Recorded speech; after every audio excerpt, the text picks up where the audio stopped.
We are in a sermon series called Pilgrim's Progress.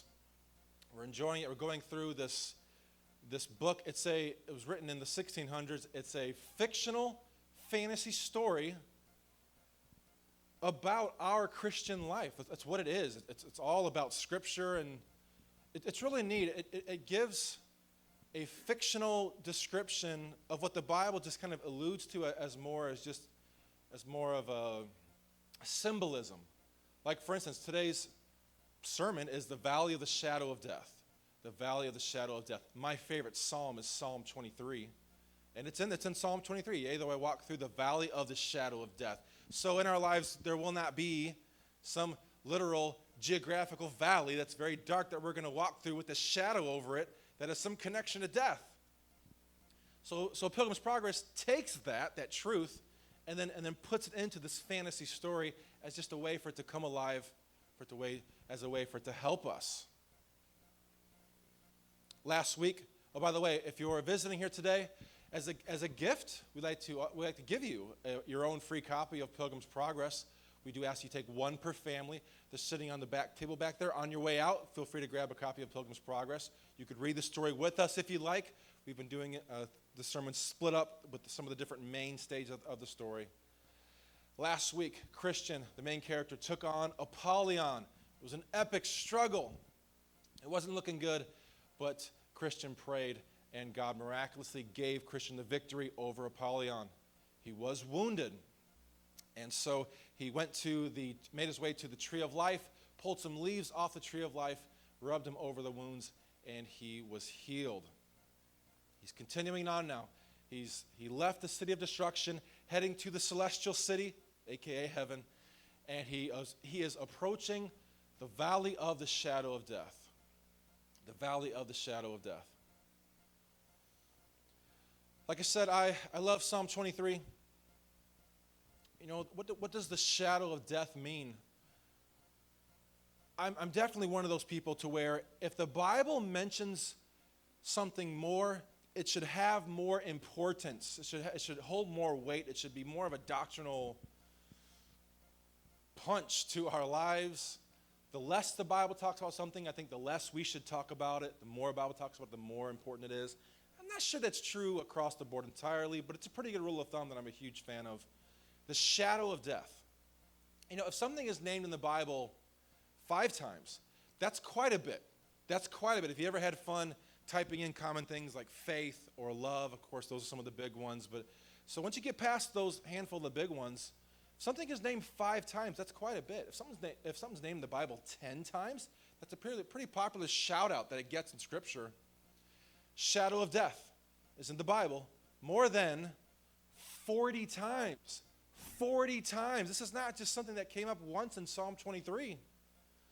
The book of Job is the one who names it the most. Job's always talking about the shadow of death. It's mentioned in the Psalms quite a few times. We're talking about just a deep,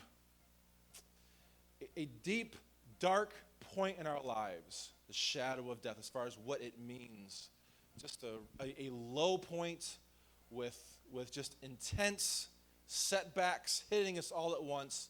The shadow of death, referred to in the Bible more than 40 times. Psalm 23 is the first chapter in the Bible that I ever learned. I was very little when my mother helped me memorize Psalm 23. It's only 6 verses long.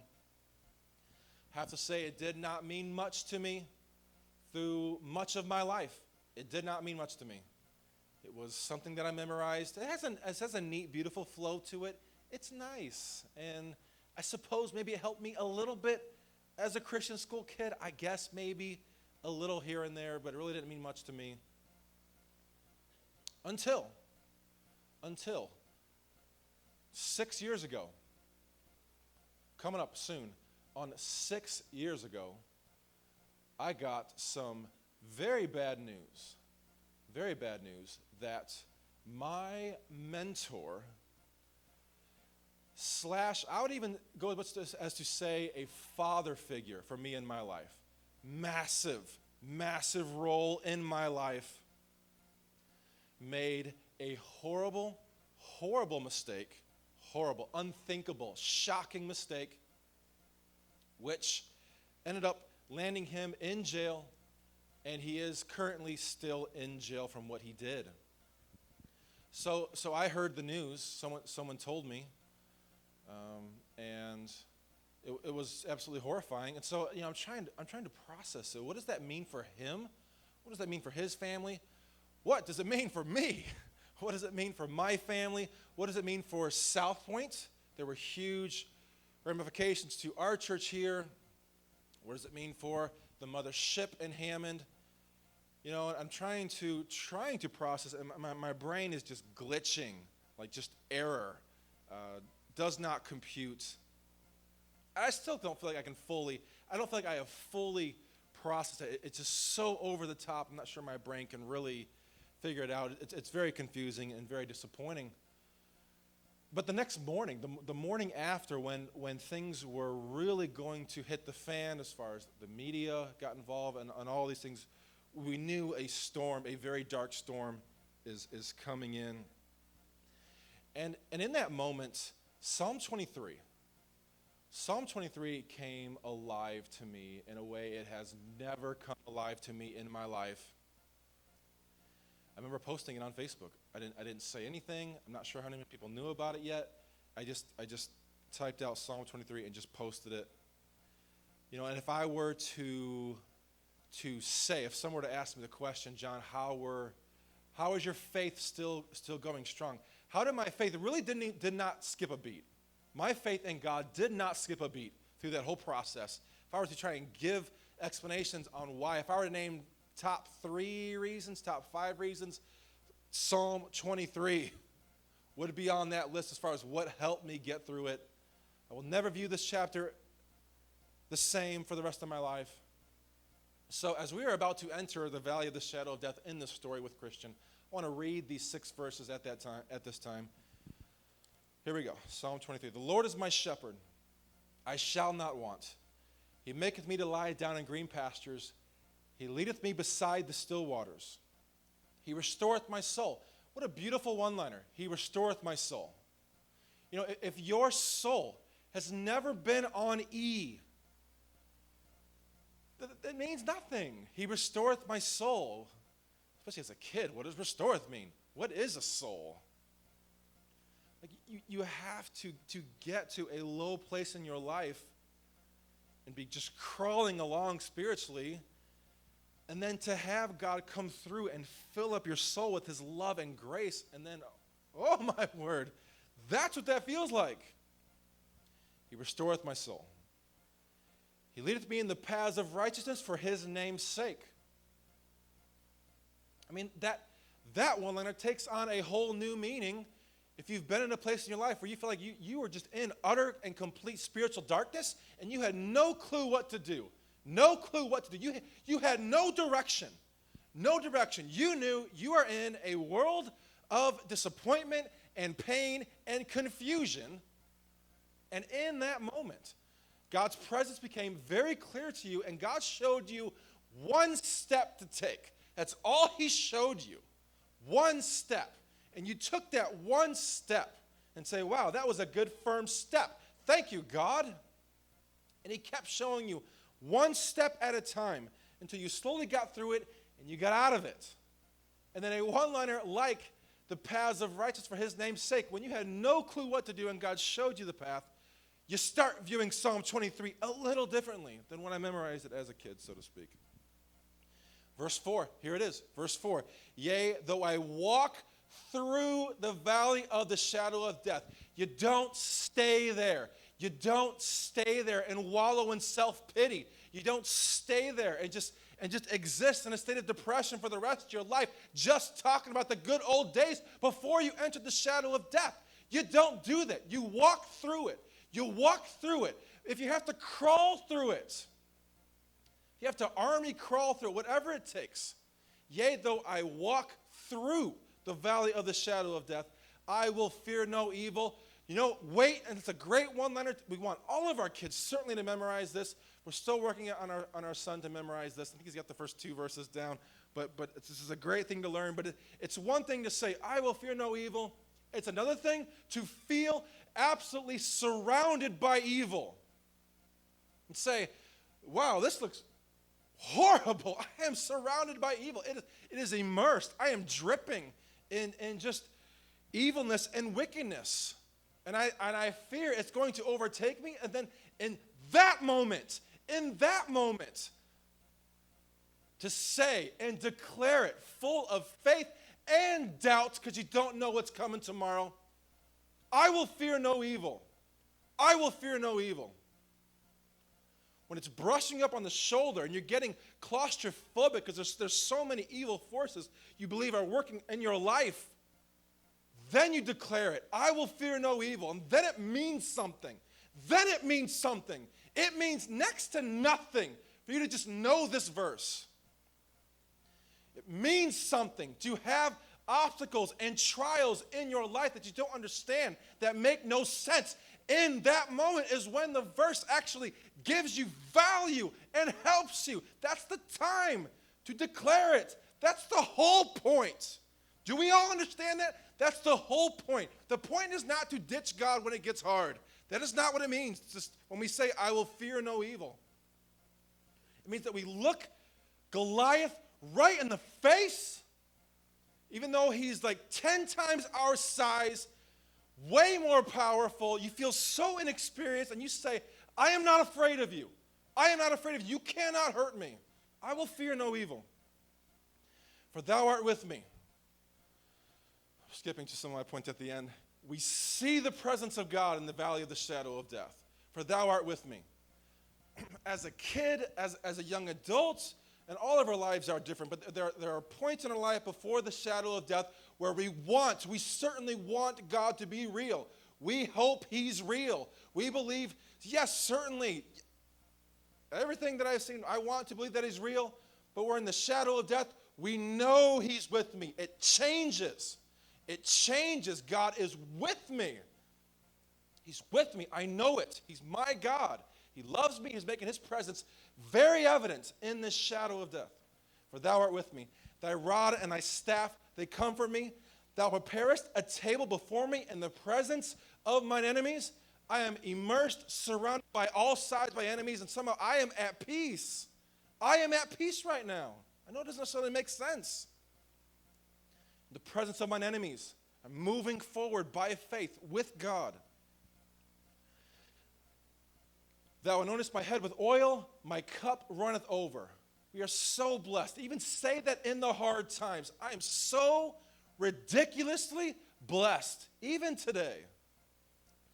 Verse 6, surely goodness and mercy shall follow me all the days of my life, and I will dwell in the house of the Lord forever. I love Psalm 23 so much. It was a pleasure to read. I'm going to read it again at the end, but for right now, we are going to dive into the story of Christian in the valley of the shadow of death. So he has left the tree of life where it healed him miraculously. And he sees the shadow of death coming. We got to one of the first pictures here. You can kind of see it off in the distance. And as he's approaching it, he sees two guys running from the shadow of death towards him. So he's heading towards that. And these two guys are running away from it as fast as they can. And Christian says, whoa, guys. What's going on? You're going the wrong way. Where are you going? And these two guys say, we're out of here. And Christian says, why? And the guys say, well, okay. Let me see here. It's pitch black. You can't see anything in there. Like you can wave your hand. You ever been in a dark room like that? It's very freaky. You can't see anything. Well, there are hobgoblins, dragons, satyrs, S-A-T-Y-R, satyrs, continual howling and yelling by people suffering who are bound in chains. What else? Let me see here. Oh, because the clouds of confusion hang over a portion of the shadow of death, the clouds of confusion. It is a land of complete chaos. Complete chaos. That's why we're getting out of here. Ephesians 6 and verse 12. For we wrestle not against flesh and blood, but against principalities, against powers, against the rulers of the darkness of this world, against spiritual wickedness in high places. So the Bible talks about this. We can't see demons. We can't see Satan, but God says that they're there. And the valley of the shadow of death in this story is just a manifestation of what that could be like, we're now entering a realm where demons have some rank and authority. In the book of Job, God gives Satan some authority to bring some oppression, to bring a storm, a terrible storm, into Job's life. So we're entering the satanic district, so to speak, the shadow of death. Christian says, well, that doesn't sound good. That wasn't a confidence booster. Thanks, guys. However, that's the path I have to take. That's where I'm going. I'm heading to the haven, capital H, and I have to go that way. And the two guys are like, look, buddy, whatever's beyond there could be nothing out there that could be more important than our lives, okay? We just want to stay alive. So we're out of here. They take off. Christian, sword drawn. Remember, last week he fought Apollyon. Now that he's fought Apollyon, he keeps his sword out pretty much all the time. Whether he needs it or not, he's got his sword ready. The sword signifies the words of God.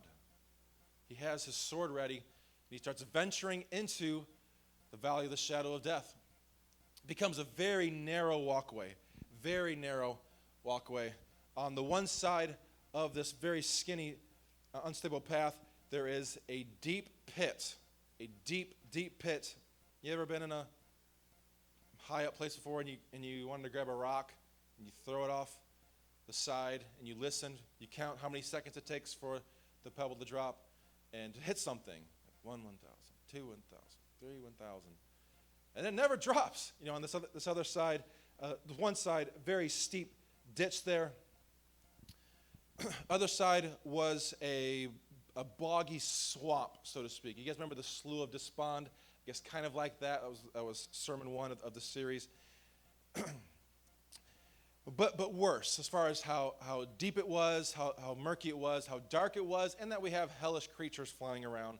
So much worse than that. So he's got the deep, seemingly bottomless pit on one side, and as he's trying to avoid it, then he almost falls into the other side, and it got narrower and narrower as he started making his way through the shadow of death. And then it became pitch black as he passed away from where he was coming from, as it was just becoming nighttime. It was pitch black. So much so that he could not even see where to go. This path is already treacherous, even if he could see, but now he's having to just stick out his foot. You ever done that before? You ever closed your eyes and pretended you were blind? I've done that. And after like a second later, like that. Oh my goodness, that would be terrible. But it's pitch black. He's not blind, but he's having to just feel out. Like if I was Christian, I would feel out, okay, where's the edge? And then where's the other edge? I don't know if that'd be smart or not. I have to think it through fully. But then he just took one step. He's going really slowly now. This is, of course, a very dangerous situation. As he's proceeding through the shadow of death, he saw some light coming. Oh, good, there's some light. Maybe it's the end. Wrong. It was an entrance to hell. An entrance to hell. As he's approaching it, maybe now he could see his steps a little more, but there it was, an entrance to hell right next to the path, and there were just massive roaring flames just whipping out of the entrance. He's starting to walk by the path, and he could feel the heat of the flames, the intensity. He was not on fire, but you've been close to a fire before, I think most of you, where you can feel the intense heat, and it feels very dangerous. It feels like it could blow him off at any second. And he's just begging God, God, please help me to get through this. God, please help me to get through here. He makes it past the entrance to hell, and he continues. For the next several miles, as he's traveling through the shadow of death, he starts hearing creepy beasts all around him. Some of these creatures, the hobgoblins, things like that, he starts to hear them. And they're sounding closer and closer. I'm kind of a city boy, okay? I don't know about a city boy. I'm a suburb kid. I like the suburbs. I like Northwest Indiana, and I'm not really much of an outdoorsy guy. Okay, there it is. I said it, and I like electricity, and I like refrigerators and stoves and Xboxes, smartphones. I really like those things. So the idea of going camping it's not real high on my list of things to do. And we should. I said to Liz and then 9 a.m., we should go camping, and we will, I'm sure. With a great opportunity to experience God's creation. But when you're camping at night and you start hearing the sounds from the forest, the crickets, the grasshoppers, it seems like God, the PA man, turns it up. It's like it's loud. Sometimes it's deafening. And if you're into that, you're loving it. If you're not into it, you're having trouble going to sleep. And not to mention if you start hearing things like a wolf, or if you hear something like you think like a loud crashing sound, ain't no squirrel can make that sound. And you're kind of wondering, is that a bear? Did we clean up all the scraps as far as our campsite? And at times it can become scary as far as you can hear things, but you can't see it. If you're not in your tent, if you're outside and you got the fire going, that light that's right up in your face, you really can't see much. You know the forest is there, and you're hearing these noises. Okay, so that's my explanation as far as somewhat it would have been like for Christian in this fantasy story. He's hearing these beasts, and these aren't grasshoppers, okay? And he knows it. They are going to tear me apart. They're going to destroy me. These are my last seconds here on earth. They've got to be. Oh my goodness, I maybe even felt the wind of one of them, they're right there. But he didn't know what else to do. He just kept taking one step at a time as he was sure his life was going to end, one step at a time. He makes it past that very dangerous stretch with the creatures' noises all around him. He continues. Now he can see a little bit again. Maybe the moonlight, for some reason, he can see a little bit. And look, ahead of him, he sees a demon, okay? There it is. He sees a big, scary demon right there.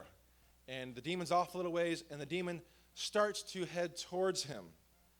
And the demon had that look in his eye like, I want to kill you, okay? It's one of those looks like, well, that guy just doesn't look like he wants to be friends at all. And the demon's coming this way, and Christian's still walking towards him. He's still moving forward. Christian's weighing out his options. Do you do that? Do you weigh out your options in these scary situations? At least what are my choices? I can move forward, or I can go back. Yeah, I think those are my two choices. I think that's all I got to work with right now. And he's deciding, should I go back? And he logics out in his mind, well, of course, the celestial city is that way. The haven. He's been instructed by God to move forward. Of course, that's very important. But really, he feels like if I turn back, I think it may be even more dangerous as far as what I've already gotten through. It's amazing I've gotten this far in the shadow of death. Seems maybe even more dangerous to head back. So he continues forward towards the scary, hideous, strong, over-the-top demon coming towards him. They're approaching each other, and right now they're getting in close proximity. Christian's got his sword clenched in his hand. Doesn't know what to do. You can't really fight when you're on the skinny path. So what he does in that moment is he shouts as loud as he can. He musters just all of the courage and energy that he can with his voice. He shouts at that demon, I will walk in the strength of the Lord God. Just with full of faith and definitely still fear in his heart. He just shouts it out and declares it. Really don't think he felt like he could do in that moment. And the demon disengages.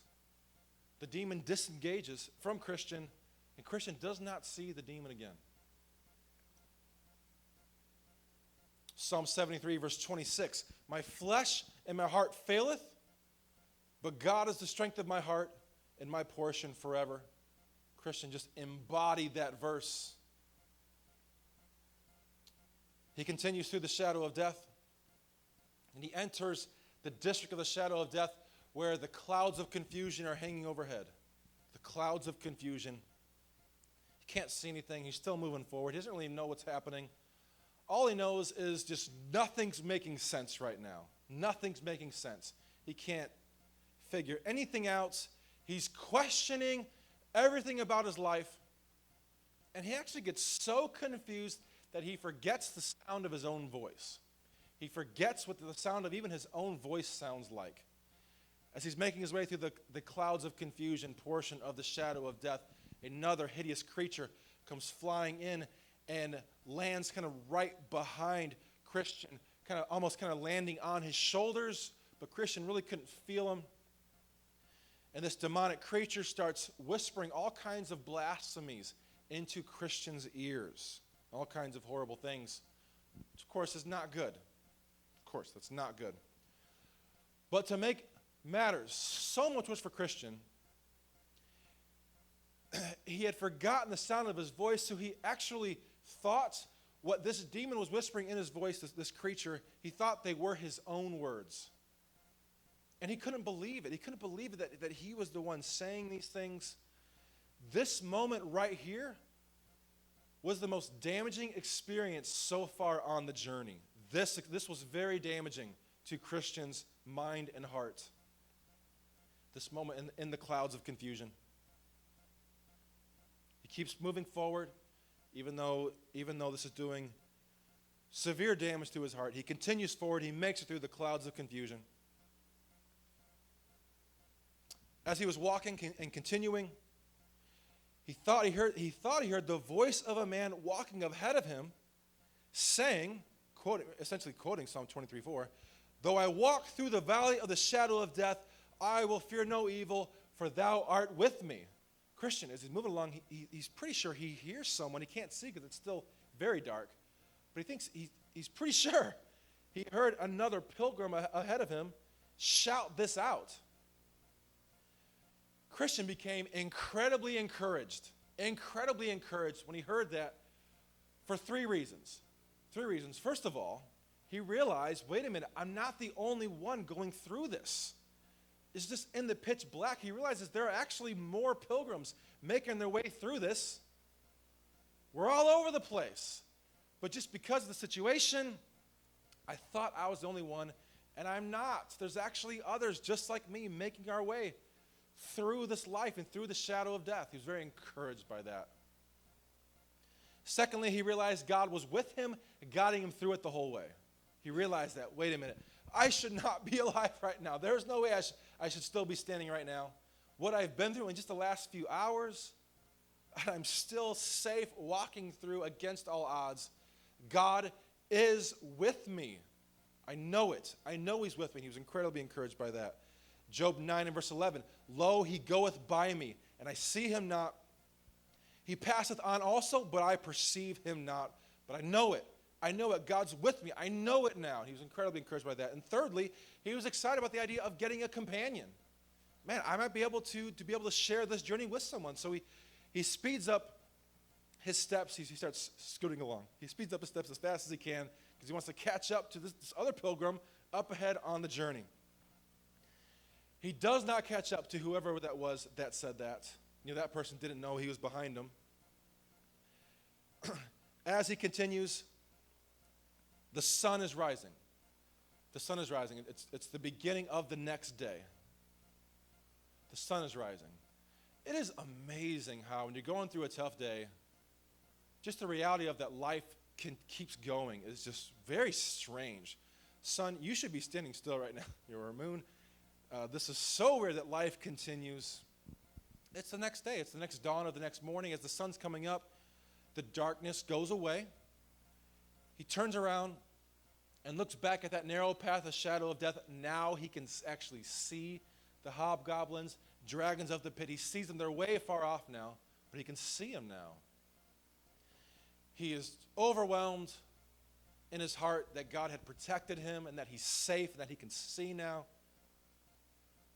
A couple of verses I want to read for you here. Psalm 143 and verse 8. "Cause me to hear thy loving kindness in the morning, for in thee do I trust. Cause me to know the way wherein I should walk, for I lift up my soul unto thee." He's praising God that God showed him the path, and now that the sun's coming up, he can see clearly. Amos 5 and verse 8. "Seek him that maketh the seven stars and Orion, and turneth the shadow of death. into the morning, and maketh the day dark with night, that calleth for the waters of the sea, and poureth them out upon the face of the earth. The Lord is his name. The Lord is his name. Christian's heart is just moved in this moment. He's not through the shadow of death. He's actually halfway through. But he's grateful that he's made it this far. He's halfway through, and here's some unfortunate news. He's been through some absolute madness as he proceeds to the second half of the journey through the shadow of death. The second half is way more dangerous than the first half. Oh, great. Isn't that just great news? I think that should have been enough, but no, it's not. He's only halfway through. The second half of the shadow of death is filled with snares, traps, nets, pits, pitfalls, deep holes.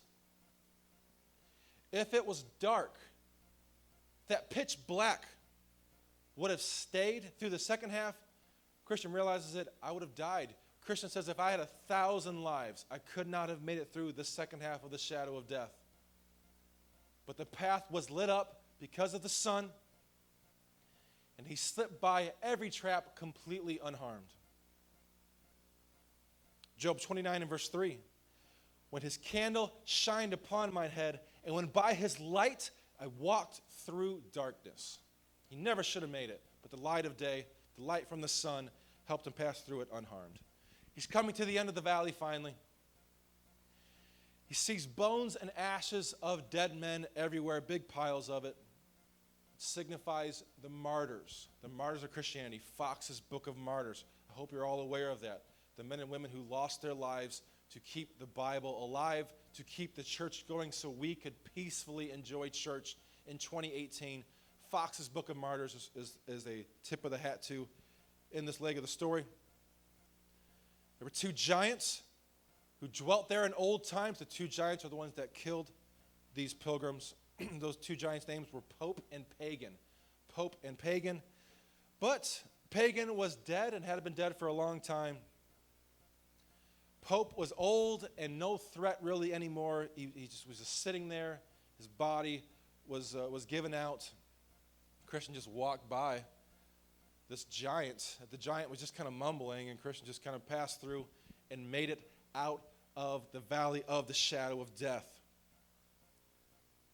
Christian continues as he's walking, enjoying just the daylight, enjoying there not being traps and snares and evil creatures all around him. He looks up ahead and he sees someone. He sees a man. And this man, he recognizes him. He recognizes this man as being, hey, that's someone from City of Destruction. That guy is from my hometown. I grew up with that guy. I know him. What in the world? And he's extremely excited about it, and he runs to catch up with his old friend, and that is where the story ends. We will continue Pilgrim's Progress next week. The title is Vanity Fair. Vanity Fair. I've got a couple truths I want to share with you, three truths here this morning. If I could say it this way, silver linings of the shadow of death. Silver linings of the shadow of death. Just three simple statements. Number one, the valley of the shadow of death is where we see God's presence. The valley of the shadow of death is where we see God's presence. Big setbacks require big miracles. We don't need God, really, especially now in America. We don't need God for so much of our daily lives. We've got it. We've got it figured out, don't we? We've got it. So these major setbacks in our lives help us to see God as he comes through in our lives like never before. Just a few days ago, on Wednesday night here at Growth Point, talking about Moses, the life of Moses and the burning bush. He's about to take on massive shadow of death experience as God's letting him know, you've got to head into Egypt. You've got to face your demons, so to speak, and head back to that land. Moses did not want to go back. No way. He was done with that portion of his life. God says, go back. But just side note in that story, he's in the presence of God. He's in the presence of God in that moment. It dovetails so beautifully. The valley of the shadow of death is where we see God's presence. The shadow of death, it's an important part of our lives. It's a very important part of our lives. It is far worse to avoid the shadow of death. It's far worse to not experience the shadow of death. That is a worse fate. Why? Because we don't really experience faith. It's a faithless life. It's a godless life. When we, in our own human logic, I can do this on my own. Sadly, it's often a friendless journey where you continue to surround yourself with shallow friends. You haven't been through anything together. It's a far worse journey to try and avoid the shadow of death at all cost. The valley of the shadow of death is where we see God's presence. Going through the shadow of death with God, one of the greatest experiences of life. One of the greatest absolute experiences of life that we will go through is going through the shadow of death with God. Luke 1, verse 79. To give them light, to give light to them that sit in darkness and in the shadow of death. There's one of, again, 40 plus times that this is named in the Bible. To guide our feet into the way of peace. Those moments are just incredible. And yes, they're terrible, but to be immersed in God's love and to just know it for the first time in your life. And what's neat about Pilgrim's Progress is Christian never actually sees God. He's pursuing after this Lord of the Hill, this King of Kings. He's never seen him, just like we have never actually seen God. And in the shadow of death, he knows it. God is with me. And that's a great connection to us in our lives. When God starts coming through, I should not have gone through this. And that light lights up symbolically in our lives, and we take that step. It's a surreal, beautiful experience in the midst of tragedy. Number 2, the valley of the shadow of death is where we forge lifelong friendships. That is where we forge lifelong friendships. As we find ourselves in the shadow of death, whether we chose it, whether we were thrown into it, you don't have a lot of time in those moments when you're very confused and you're hurting and you're just trying to take the next step. There's not a whole lot of thought of when you look around and you see the people that are with you. I don't know if I necessarily chose to have these friends with me or not. Maybe a little bit that was there, but from a greater standpoint, it's, hey, look, you're right there. Let's just lock arms and help each other get through this. That's really where we're at right now. Whether it's a literal foxhole in war, those friendships are legendary and bonded forever. Whether it's spiritual warfare, the shadow of death, where true, real, lifelong friendships are developed. Thirdly, the valley of the shadow of death is where we grow. It's where we grow. And when we go through the shadow of death, our faith will never be the same again. And we look back on our lives pre the shadow of death experience, and we look at that person. I think you know what I'm talking about, and we just feel like, man, that version of me was so petty. You see where you've come from, you see what you've been through, and you see how much more God is working through you, and you just feel like, man, God is my absolute best friend in this world. And you look back before that, and you say, man, I was pretty pathetic. But I was so cute. You have these thoughts about before. The valley of the shadow of death is where we grow, but your perspective on faith, completely new. Your vision for the future, you've seen so much more. You know what's possible moving forward. Your contentment is so much better. The value of a church service, the value of worshiping God, the value of reading your Bible. Maybe you might not need the sword of the Spirit that day, but you still equip it because you know its value. Never the same again. You've grown so much. Your trust in God is so much greater. Your love, your capacity to love is so much greater. Your capacity to empathize with others, so much greater. Your understanding just about life,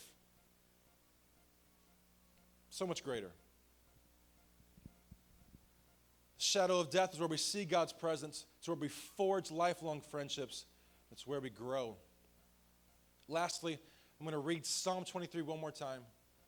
And I like all of us, whether you've been through a shadow of death experience, whether you're going through one right now, or whether you're pretty sure maybe there's one brewing, or you just know life's gonna do its thing and you'll be in one at some point. I'd like us all to collectively, in your mind and heart, I'm going to be the one reading it. Read it as if you've gone through a shadow of death experience, and just see how much more Psalm 23 comes alive as the music plays. Here we go. Verse 1.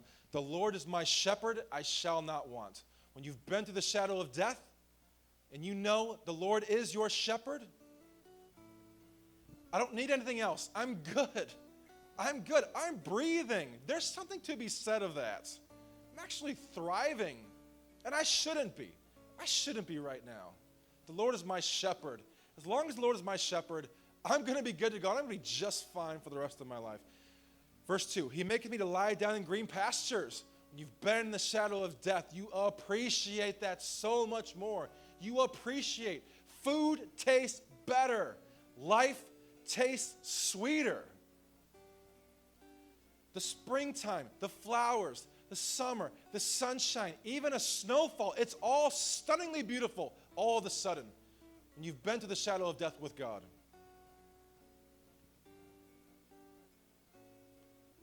He leadeth me beside the still waters. He restoreth my soul. That takes a whole new meaning. When your soul has been drained down to nothingness, and you prayed in faith to God, and you declare it, I will fear no evil. I will walk in the strength of the Lord my God. And he fills your soul miraculously long before you know what the outcome's going to be. He restoreth my soul. And you say that, and you praise God's name, and you glorify God's name confidently and boldly for the rest of your life when you've experienced that in the shadow of death.